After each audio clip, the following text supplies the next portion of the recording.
कृष्णचंद्र भगवान की जय। अथ कार्तिक महत्तम द्वितीय अध्याय।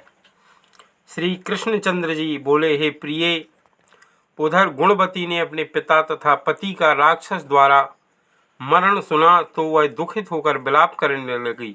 वह बोली, हा प्राणनाथ, हा पिता, तुम हमको त्याग कर कहाँ चले गए? अब मैं आप लोगों के बिना असहायिनी हो गई। हा, मैं क्या करूं? अब भोजन वस्त्र आदिकों से कौन मेरा पालन पोषण करेगा? कोई कार्य भी करने का शहूर मुझे नहीं है। अब कौन स्नेह से मुझ विधवा का पालन करेगा? मैं कहाँ जाऊं, कहाँ रहूं, क्या करूं? हाँ, मैं ऐसी घृणित हो गई, मेरे पर देव का कोप हुआ है। अब मैं किस तरह जीऊं? मैं बड़ी पापनी हूँ। श्री कृष्णचंद्र जी कहते हैं, कुर्री पक्षी की भांति रोती हुई गुणवती व्याकुल होकर वायु से झकझोरे हुए केले के वृक्ष की तरह पृथ्वी पर गिर गई। बहुत देर के बाद होश में आई तो फिर बहुत विलाप कर दुख से विकल होती हुई शोक सागर में डूब गई। तदनंतर अपने घर की अनेक वस्तुएं बेचकर उसने बड़ी सावधानी के साथ यथाविधि पिता पति का श्राद्धादि कर्म किया और विष्णु भगवान की भक्ति में रत होकर वह शुद्ध और शांत भाव से इंद्रियों को बस में करके उसी पुरी में रहने लगी। जन्म से मरण पर्यंत वह एकादशी तथा कार्तिक के व्रत को विधिवत करती रही। हे प्रिय, ये दोनों व्रत भुक्ति मुक्ति अथवा पुत्र संपत्ति देने वाले तथा पवित्र और हमको अत्यंत प्रिय हैं।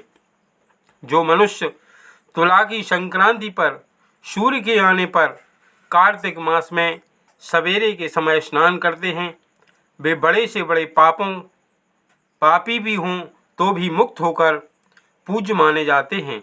जो लोग कार्तिक में स्नान, जागरण, दीपदान तथा तुलसी वृक्ष की रक्षा करते हैं, वे विष्णु के समान पूज्य माने जाते हैं।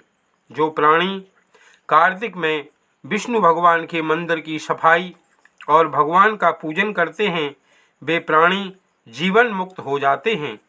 जो प्राणी कार्तिक में 3 दिन भी नियम पालन करते हैं, वे देवताओं के भी पूज्य माने जाते हैं।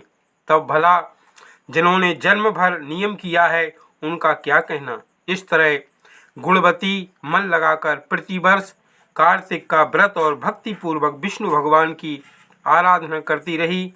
एक समय की बात है, गुणवती रोग के कारण दुबली और ज्वर से पीड़ित थी।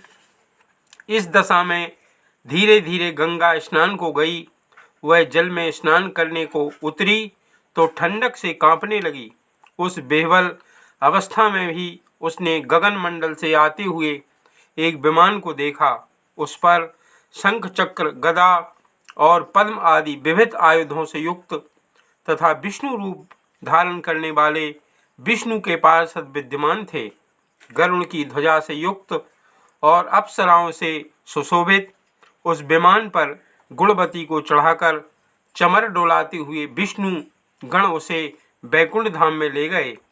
उस विमान में बैठी हुई वह प्रदीप्त अग्नि के समान लगती थी। इस प्रकार वह कार्तिक व्रत के प्रभाव से मेरे निकट आ गई। बहुत समय बाद जब ब्रह्मादि देवताओं की प्रार्थना से मैं इस लोक में आया, तब मेरे साथ मेरे गण भी आए। हे भामिनी, ये सभी यादव मेरे गण हैं। देव शर्मा विप्र, जो उस जन्म में तुम्हारा पिता था, वह इस जन्म में सत्राजित यादव हुआ है और उस जन्म के तुम्हारे पति चंद्र शर्मा अक्रूर हुए हैं।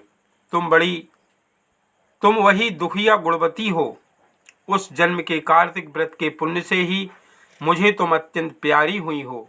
उस समय मेरे मंदिर के द्वार पर जो तुमने तुलसी का बगीचा लगाया था, उसी के पुण्य से आज तुम्हारे घर कल्प वृक्ष सुशोभित है।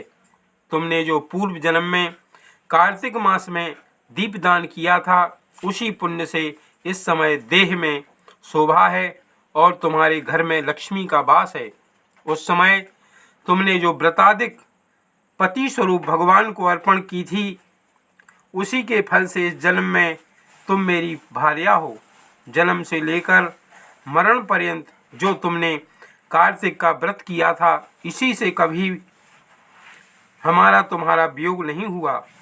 इस तरह जो मनुष्य नियम से कार्तिक मास का व्रत करेंगे, वे सब मेरे ही पास रहेंगे और तुम्हारे समान प्रिय होंगे।